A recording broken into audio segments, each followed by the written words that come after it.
అందరికీ నమస్కారం. అస్సలాము అలైకుం రహమతుల్లాహి బర్కాతు. మిత్రులారా, 1999లో నేను రాజకీయాల్లో అడుగుపెట్టాను. మా పెద్దాయన డాక్టర్ డి రామానాయుడు గారి కోసం.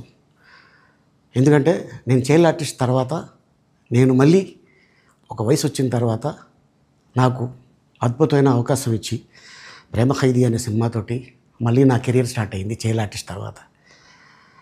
అలాగే వారు బాపట్ల నుంచి ఇలాగ నేను ఎంపీగా నుంచుంటున్నాను రా, నువ్వు రావాలి, నా క్యాన్వాస్ చేయాలి అనగానే తప్పకుండా గురుగారు, ఎందుకంటే మీ సినిమా తర్వాత నేను మళ్ళీ ఒక ఆర్టిస్ట్గా నేను ఎదిగాను, సో డెఫినెట్గా నేను వస్తాను అని చెప్పి వెళ్ళటం జరిగింది. అప్పుడు టీడీపీ హయాంలో దాదాపు ఒకే పార్టీలో 20 సంవత్సరాలు నేను ఉన్నాను. తర్వాత మళ్ళీ ఇటు రావడం జరిగింది. నాకు అన్నం పెట్టింది ఫస్ట్ నా తెలుగు ఇండస్ట్రీ, నా తెలుగు ప్రజలు, ప్రేక్షక దేవుళ్ళు, నా నిర్మాతలు, నా డైరెక్టర్సు, నా హీరోలు. ఈ రోజున ఈ రేంజ్లో నేను ఎదిగాను.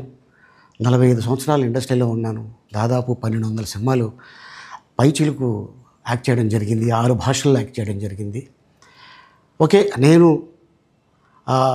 దయాగుణం ఉంది, భగవంతుడు ఇచ్చాడు కాబట్టి నాకు రాజకీయం తోడైతే కొద్దిగా 10 మందికి నేను సహాయపడగలను అనే ఉద్దేశంతో రాజకీయాల్లోకి వచ్చాను తప్ప రాజకీయాలు చేయాలని రాజకీయాల్లోకి రాలేదు.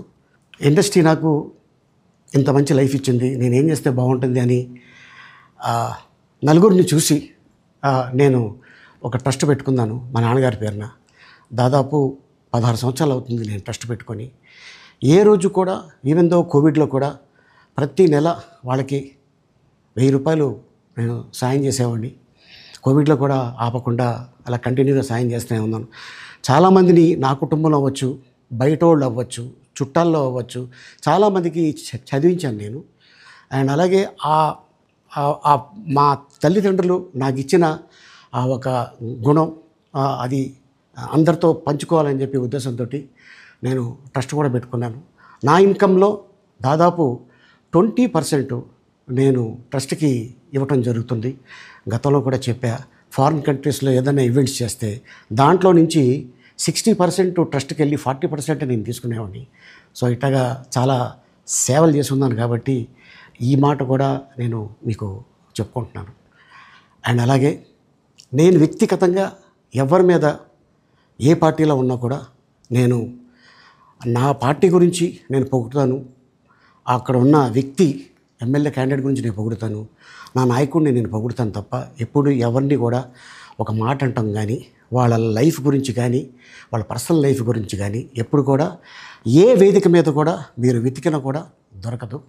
అండ్ అలాగే సో నేను ఈ రోజున మీ ముందుకి రావడానికి కారణం ఏంటంటే, నేను ఏ పార్టీ మనిషిని కాదు, ఏ పార్టీ సపోర్టర్ని కాదు, ఐఎమ్ జస్ట్ కామన్ మ్యాన్గానే ఉండి ఇక నా సినిమాలు, నా షూటింగ్లు నేను చేసుకుందాం అని చెప్పేసి అనుకుంటున్నాను. That's it. ఈ మాట చెప్పడానికే నేను మీ ముందుకు వచ్చాను. సో నేను ప్రతి 5 సంవత్సరాలకు ఒకసారి ఎలక్షన్లో మీరు వెళ్ళి ఎలా ఓటేస్తారో నేను కూడా ఒక కామన్ మ్యాన్గా వెళ్ళి ఓటేసి వస్తాను. సో రాజకీయాలకి స్వస్తి, గుడ్ బై.